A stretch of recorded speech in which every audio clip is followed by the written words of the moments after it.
नमस्कार। आज हम बिहार की दो अलग अलग तस्वीरें देखने वाले हैं।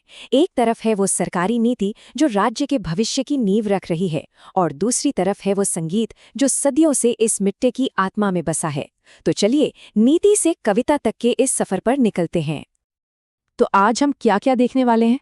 पहले हम बात करेंगे उस बड़ी खबर की जो शिक्षा के क्षेत्र से जुड़ी है, एक बहुत बड़ी भर्ती की। और फिर वहां से हम सीधे चलेंगे बिहार के लोक संगीत की दुनिया में, जो पीढ़ियों से इस राज्य की संस्कृति को सींचती आई है।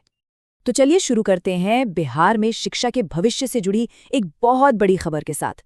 हाल ही में एक ऐसी घोषणा हुई है जो राज्य के हजारों युवाओं के लिए एक सुनहरा मौका लेकर आई है।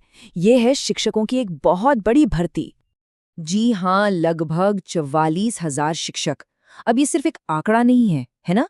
ये असल में बिहार की एजुकेशन सिस्टम को और मजबूत करने का और हजारों परिवारों को सरकारी रोजगार से जोड़ने का एक बहुत बड़ा कदम है। और हाँ, ये जो भी जानकारी हम आपको दे रहे हैं वो सीधे इस अखबार की रिपोर्ट से है, तो सब कुछ फैक्ट्स पर बेस्ड है, जैसा कि आप देख सकते हैं।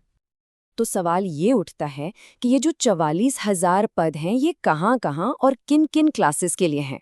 चलिए इन आंकड़ों को जरा और गहराई से समझते हैं। तो देखिए, ये भर्ती शिक्षा के हर लेवल को छू रही है। सबसे ज्यादा जो पद हैं, करीब 19,000, वो है प्राइमरी स्कूल्स के लिए, यानी पहली से 8वीं क्लास तक। ये दिखाता है कि भाई नींव को मजबूत करने पर पूरा जोर है। इसके बाद 9वीं 10वीं के लिए 12,000 और 11वीं 12वीं के लिए भी 13,000 शिक्षकों की नियुक्ति होगी।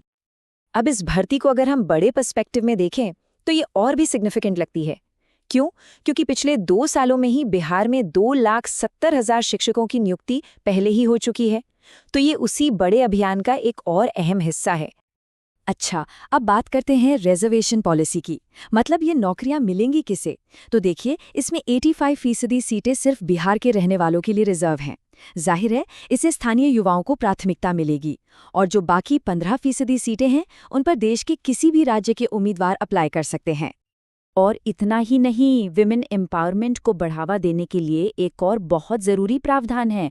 बिहार की महिलाओं को 35% का हॉरिजॉन्टल रिजर्वेशन दिया गया है। इसका सीधा मतलब है कि शिक्षा के क्षेत्र में उनकी भागीदारी और भी ज्यादा बढ़ने वाली है। तो ये तो बात हुई उन पॉलिसीज की जो बिहार के क्लासरूम्स का भविष्य तय कर रही हैं। लेकिन क्लासरूम के बाहर भी, खेतों में, आंगनों में, त्योहारों में, एक और तालीम है जो पीढ़ियों से चली आ रही है, और वो है संगीत के जरिए। तो चलिए अब पॉलिसी से हटकर बिहार की इस कल्चरल सोल से जुड़ते हैं। ये जो पंक्ति आप देख रहे हैं, ये बिहार के लोक संगीत का पूरा सार बता देती है। ये गीत ना किसी स्टूडियो में नहीं बनते, ये तो सीधे लोगों की यादों से, उनकी हंसी और उनके आंसुओं से पैदा होते हैं। ये असल में जिंदगी का संगीत है। और इस पूरी परंपरा का जो दिल है वो है लोकगीत। ये वो ट्रेडिशनल गाने हैं जो बिहार के लोगों की रोजमर्रा की जिंदगी, उनके रीति रिवाजों और उनकी हर भावना से गहरे जुड़े हुए हैं। और इस कल्चरल जर्नी में हमारी गाइड है ये डॉक्यूमेंट जो हमें बिहार के लोक गीतों की इस खूबसूरत और समृद्ध दुनिया के बारे में बताता है। आपको जानकर हैरानी होगी कि बिहार में लोकगीतों का एक इतना बड़ा खजाना है कि जिंदगी का शायद ही कोई ऐसा मौका हो जिसके लिए कोई खास गीत न बना हो।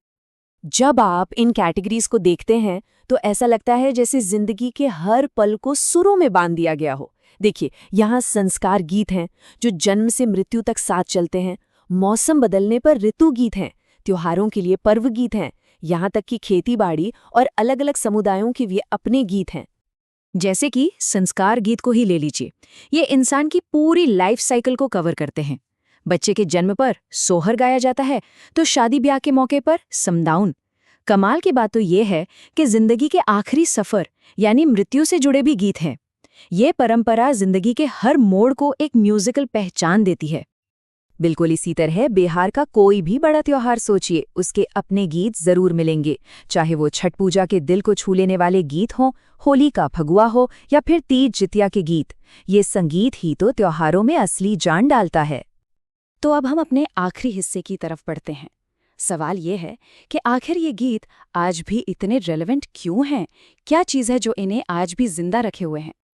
तो इसका जवाब ये है कि ये गीत सिर्फ मनोरंजन या धुनें नहीं हैं। ये तो समाज का एक जीता जागता आईना है। ये लोगों के सुख दुख, उनके विश्वास, उनके संघर्ष, हर चीज की कहानी कहते हैं। और शायद इसीलिए ये आज भी सीधे लोगों के दिलों से जुड़ते हैं।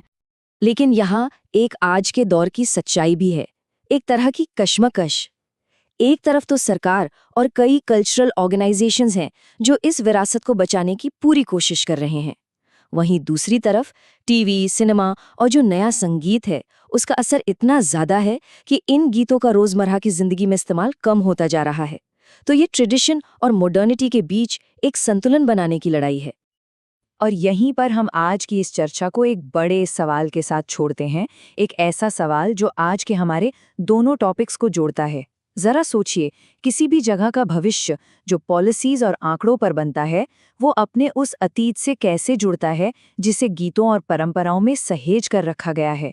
ये दोनों कैसे एक साथ चलते हैं।